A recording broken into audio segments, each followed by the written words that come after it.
Hello everybody, it's Gel Beauty 87 here, and today we have a palette declutter. I need to start off with one palette though, because I said I did all my independent brand palettes in the last video, and I didn't. I forgot this Time Los Angeles palette. It's called Pink Infatuation. So I liked the look at this palette, but as you can see, my shade showed up broken, and I repressed it, and as you can see, it still didn't do a good job. And then this one is a satin, and we all know how I feel about satins. Plus I have the Ooh La La palette, and then I have the strawberry milkshake palette, so I don't feel the need for this one. So this one is actually up for sale. I'm on a current page right now if you're interested. I tried to put it at a reasonable price, but it has like a highlighter palette that comes with it, so I thought the price was pretty good considering I gave y'all both.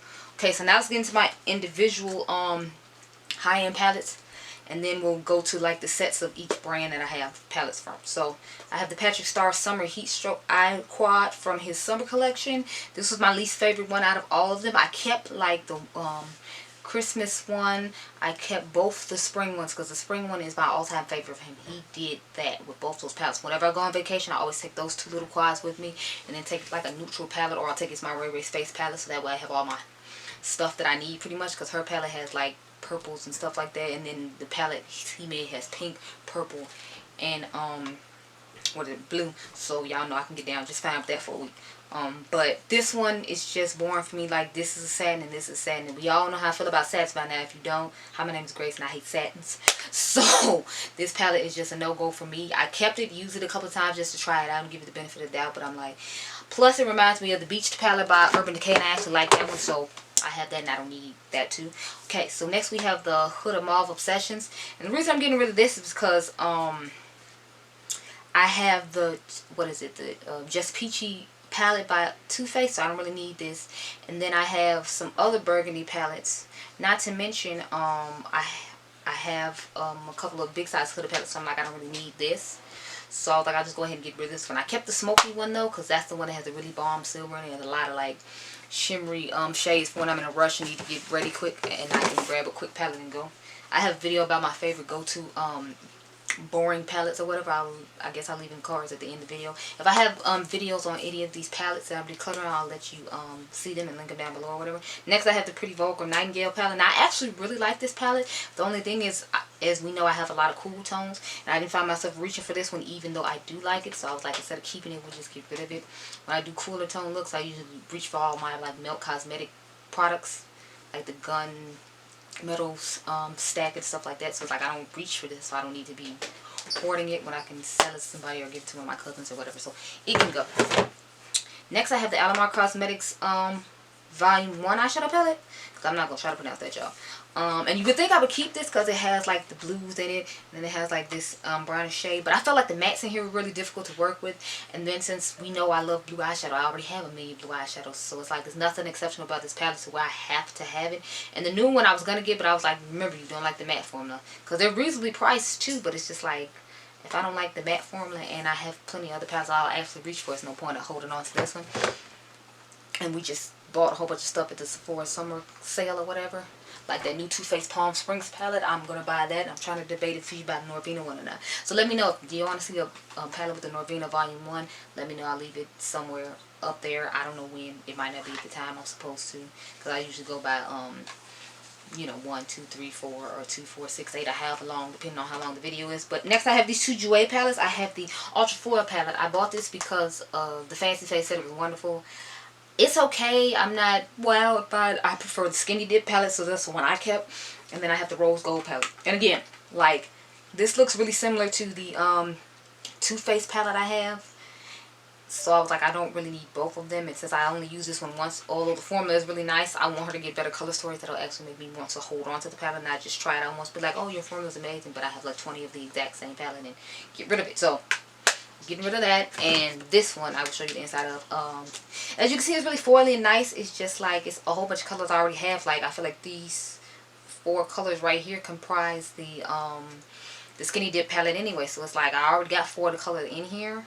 I mean, I know they probably have different undertones or whatever, but I'm like, it's close enough to when it's on my eye, nobody would notice the difference most likely. And these other colors I already have in other palettes, and I would be using the mattes from that palette anyway. So to me, this palette isn't really ideal unless I was going to use it with like an all matte palette, but you know, it's rare I do that, and I usually have 4 singles I would just grab for instead, like The foil singles I bought from Colourpop, or the ones from Booksy Beauty, or the ones from Touch of Glam Beauty. So it's like, do I really need that? No, I don't.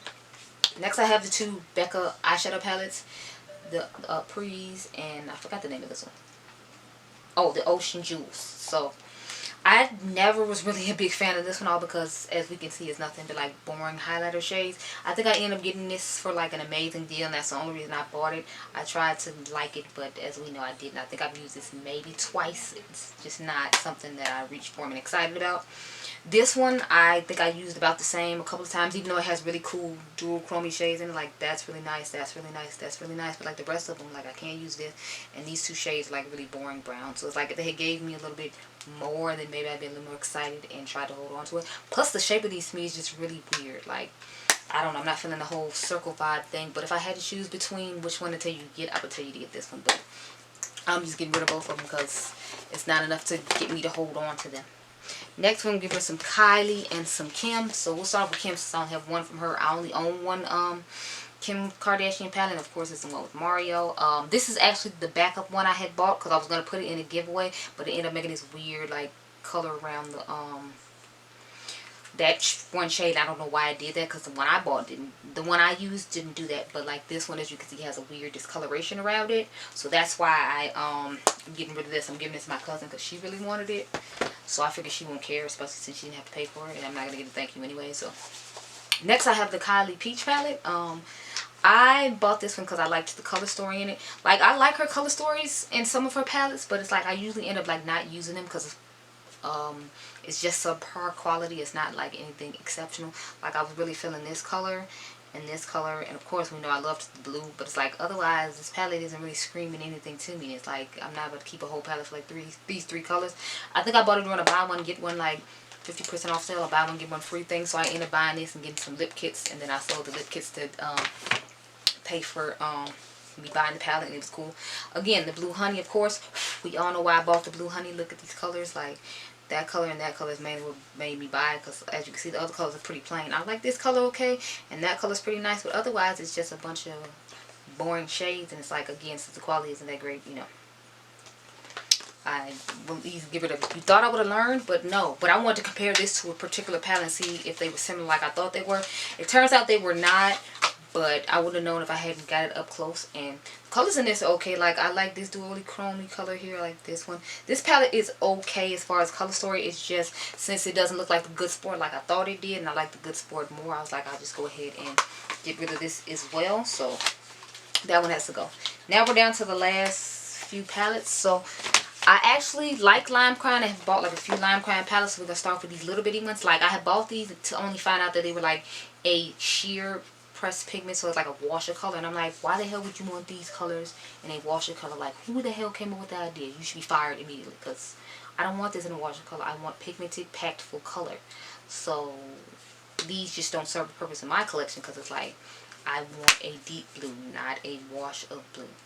I guess it's fine to stamp on like your liner when you put it on to make sure like it stays or whatever, but otherwise I don't see how these are a purpose. And that's probably why like people have been finding them at TJ Maxx and stuff, because it's like, what is the purpose of these? I don't want to like wash a color line. What the fuck were you thinking? So we're getting rid of those. Next, I have my original Venus palette.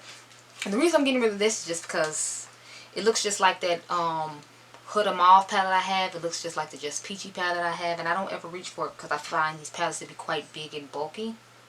So, yeah. I don't really need to have a purpose for this. As y'all know, I like more cool tone colors again, and this is more warm tone, so it doesn't really serve a purpose here either. Now this one I was excited about because it was purple, and I was hoping it would be like cool purples, but this is, I think, one of those satiny shades. I feel like a lot of these shades are satiny, the ones that I was excited about and wanted to use. So again, that's why I was disappointed by this palette, because I'm like, there's just a bunch of satiny shades. Plus, I'm still hating this packaging. It is just so obnoxious and annoying. And I have other purple palettes that are better. So that has to go. Believe it or not, I'm actually getting rid of my Too Faced Sweet Peach palette. I really liked this when I first got it. As you can see, I used the crap out of Just Peachy, Bellini. I used Peach Pit a little bit. I used Sweet Yum. Puree, Summer Yum, Caramelized, Candied Peach. Believe it or not, I didn't use any of the darker shades like you think I would, because they would like flatter my complexion a little better. but I bought a peach palette because I wanted peach colors, so I used, you know, the peach colors in it. But it served its purpose for the time. I have other corally peachy related palettes now, so I feel like it's okay to let this one go. Plus, I haven't touched it like forever. I usually try to use it a lot during spring, but I didn't reach for it that much. I literally only used it to make that video I made for you all about what did I talk about? About a throwback, even though it's not Thursday. And another one of those is coming today, so be on the lookout for that. And along with the Fenty foundation review. I was supposed to put that yesterday so I could put it up today, but I ended up being sick all day, so I didn't get up till like 11 or 12 o'clock. So you will see the video on the foundation Sunday.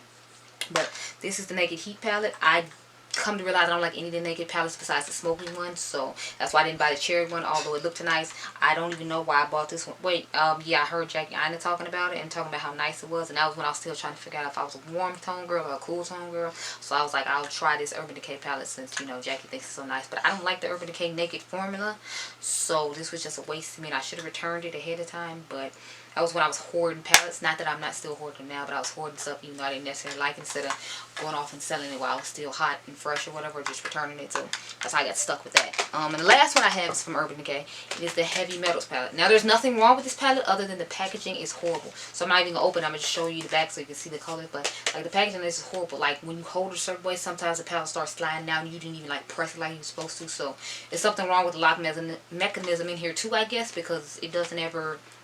I feel like it doesn't lock like it's supposed to, do a whole bunch of stuff it's supposed to, and I'm not with that.